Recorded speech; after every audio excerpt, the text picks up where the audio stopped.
Subscribe कीजिए हमारे channel को और बेल आइकन को दबाइए हमारी लेटेस्ट वीडियो सबसे पहले देखने के लिए।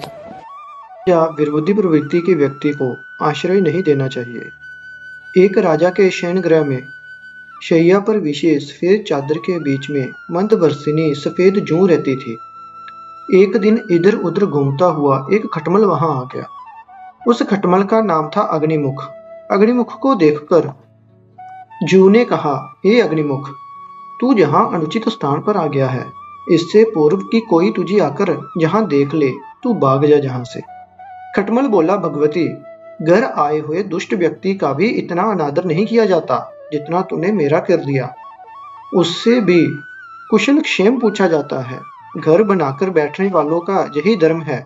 मैंने आज तक अनेक प्रकार का कटु तिक्त कषाय अम्ल रस का खून पिया है, केवल मीठा खून नहीं पिया। आज इस राजा के मीठे खून का स्वाद लेना चाहता हूँ।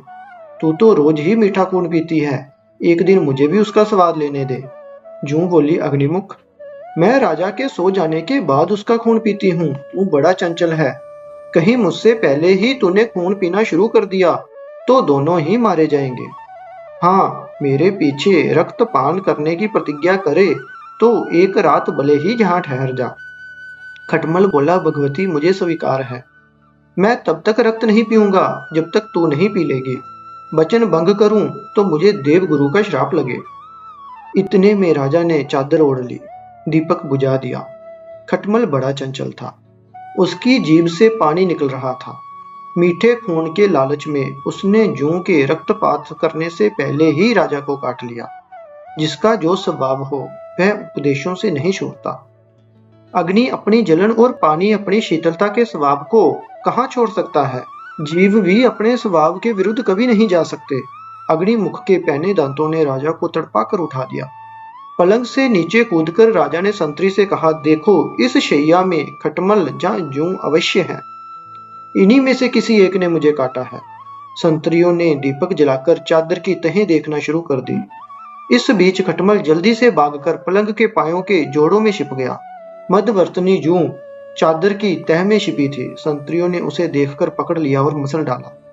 दमनक ने शेर से कहा, इसीलिए मैं कहता हूँ कि संजीवक को मार दे, अन्यथा वह आपको मार देगा।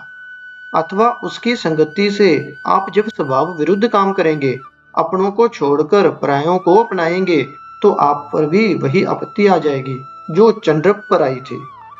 पिंगलक ने पूछा, चंद्रप, वो कौन था और कौन सी विपत्ति आई थी उस पर? चंद्रप कौन था और उस पर कौन सी आपत्ति आएगी, इसे हम जानेंगे इस कहानी के अगले भाग में।